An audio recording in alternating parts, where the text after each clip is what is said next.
Into every generation, podcasters are born. Two guys in all the world, chosen ones. They alone will wield the strength and skill to discuss the vampires, demons, and the forces of darkness, to lament the spread of their evil and the swell of their number. This is the Untitled Buffy Project. Welcome to the 10th episode of the Untitled Buffy Project. This week we're looking at Hush, a fan favorite and an Emmy-nominated episode. What's distinct about this episode is its distinct lack of dialogue.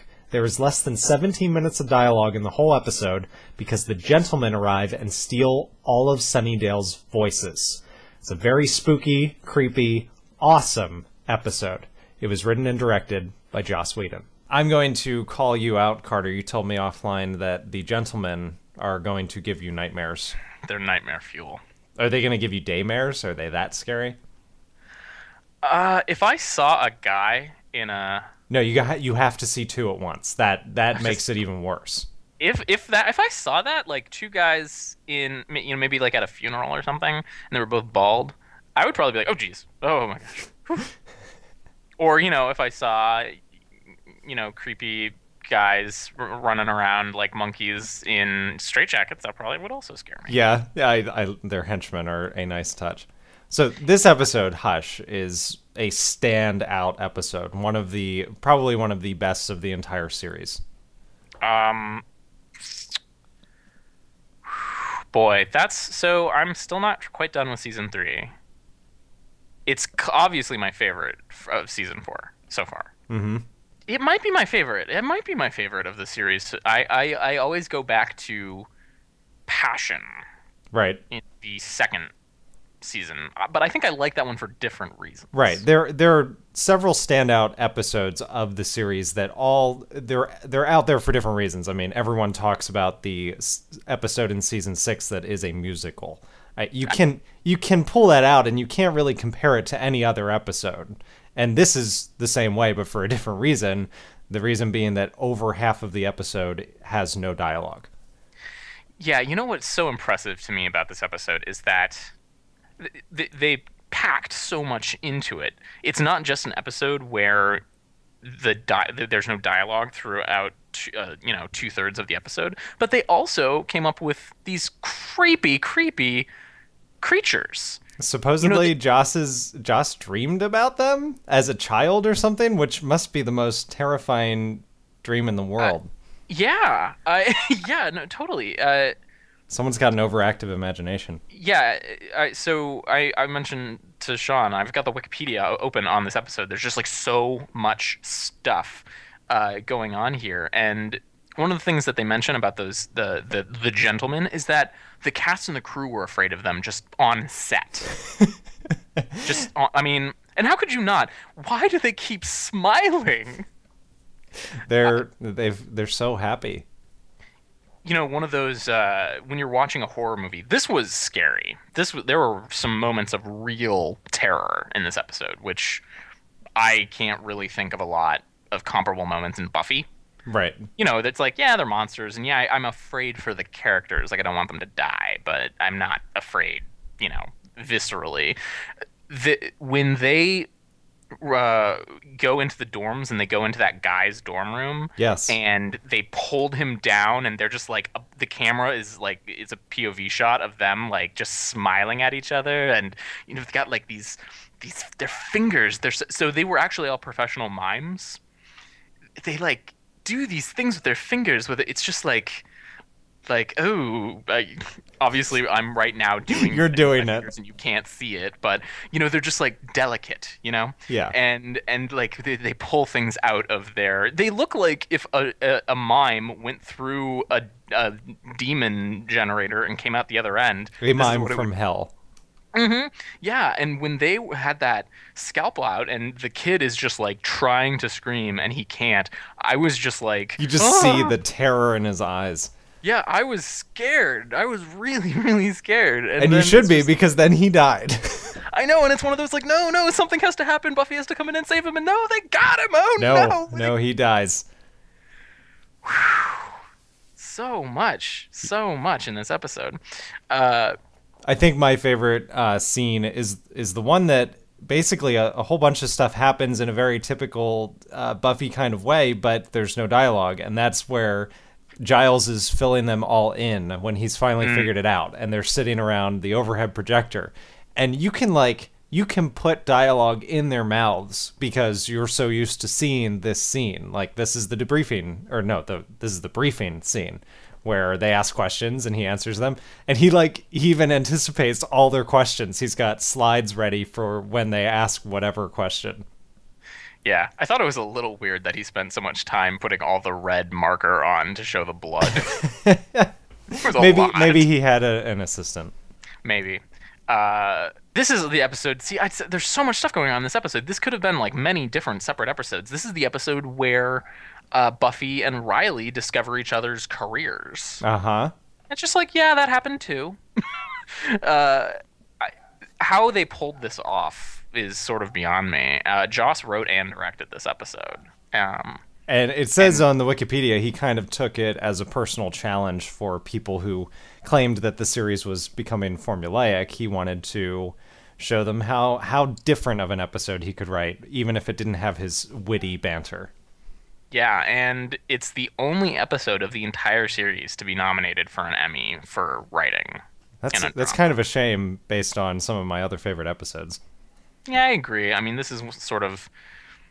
I think the Emmys are slightly, maybe, 5% less political and less, biased than the Oscars. But still.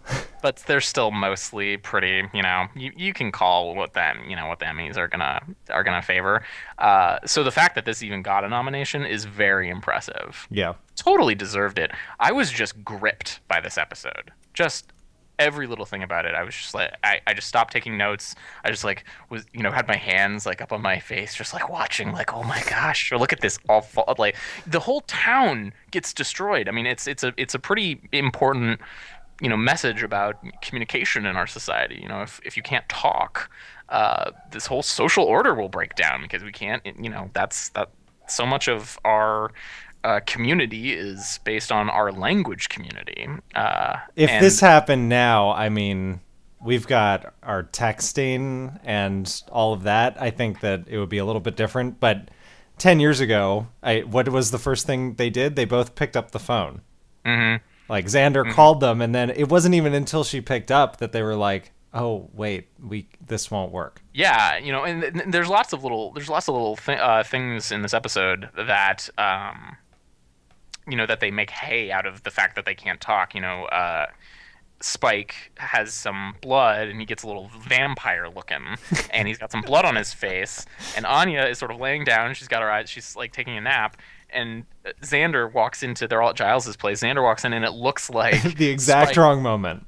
Right, it looks like Spike bit her, and Xander freaks out and starts punching him, and Spike obviously can't fight back. And, that would never have happened if they could have communicated with one another, there's just a lot to like about this episode. How did the quarantine happen? Was the initiative a part of that, or it had to have, right? Because how would that story get such credibility so quickly? Mm-hmm. Because it just seemed like everyone outside of Sunnydale believed, yep, they're in quarantine because of what, laryngitis? Yeah, laryngitis from, this is the most ridiculous thing. It's a mass outbreak of laryngitis caused by flu vaccinations. That makes sense. Completely spot on, guys. That's a good story. Yeah, it does sound like a government cover-up because it sounds completely implausible.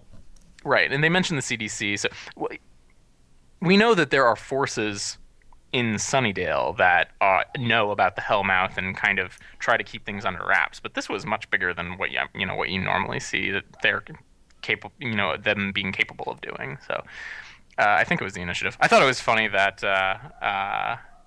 that what's her name used the Stephen Hawking computer to talk to the crew. I actually, as I was watching it the first time around, I was like, okay, this is 99, and I had that first thought. I thought about text messaging and stuff. But then I was like, no, even in 99, they would have had text to speech. And then literally in the next scene, it was her using the computer to talk to the soldiers. Yeah, I thought that was pretty excellent. Well, there was also, And one more thing that we have to think about in this episode is the Tara Willow subplot that's going on. Yes, is this the first episode that Tara's been in at the Wicca meeting? Yeah. Yeah, they meet at the Wicca meeting, and you can tell you get the vibe that Willow clearly knows what she's doing. Tara is interested in Willow, and then the whole group makes Tara stop talking, foreshadowing. And also, there was a big banner while they were there about, like, you know, the Sunnydale Lesbian Alliance, and it's like... of which Riley is a member. I'm gonna just bookmark this for later. And then they, you know, it's Tara is chased by the gentleman. You know, making them float just takes them up to 11 on the scary factor. Right. You know? Having them pairs is one awesome thing, and then even more so is the fact that they float. Because something that's on foot, you kind of have to cheat a little in horror movies to make them scary. Like, a lot of times they have to always walk slowly, like Michael Myers, or they have to be able to magic themselves around, like Freddy Krueger. Yeah. Right. And no, they just float. And I didn't look it up. Did they just do wire work for that? It doesn't look fake at all. I'm thinking it is a wire. I think that they're wearing a harness and they're floating. They're being held by their waist and their back. Mm-hmm. Yeah, I noticed it on my second watch. When they're floating through the hallway, you can see a little bit of pulling from the top of their suit, I think, where the wires are coming out. But I mean, most of the time it's so well done. It just looks perfect puppetry. Yeah, and them being professional mimes just helps them a lot. You have a lot of control over your body if you mime professionally. Anyway, Tara is chased by a pair of the gentlemen, and her instinct is to go find Willow. You kind of get that she's going to do that because she's kind of going through her own Wicca books, trying to look. It looks like she's trying to find a spell that can, like, make people talk who can't talk or something. Yeah. And it's only through their combined power that they're able to, you know, get that cola machine in front of the door to keep the bad guys out. And Willow can only make it wiggle, but together they can, like, shove it against the wall with great force. Mm-hmm. And they're sort of lingering afterwards. So, and then if that wasn't enough, they give us a whole scene at the end of Tara being like, I really wowed by Willow. Right. She's like, you're the coolest. Gosh. If I had to, I gotta be true to myself, Sean. I think that Joss could have gotten away without that scene. You'd think we would have gotten it. Yeah, between the beginning and then the sort of lingering, you know, hand holding, I think that is plenty to be like, something's going on here. But then they had to, like, kind of say, yeah, something's going on here, in case you didn't notice, something's going on here. And then the episode has a great ending. Season 4 has had a lot of really good endings. Yeah, I think you're right, and you're right about this one. They have revealed their careers to each other by accident, so now they have to talk about it, and they just sit there. Silence. That's a good ending.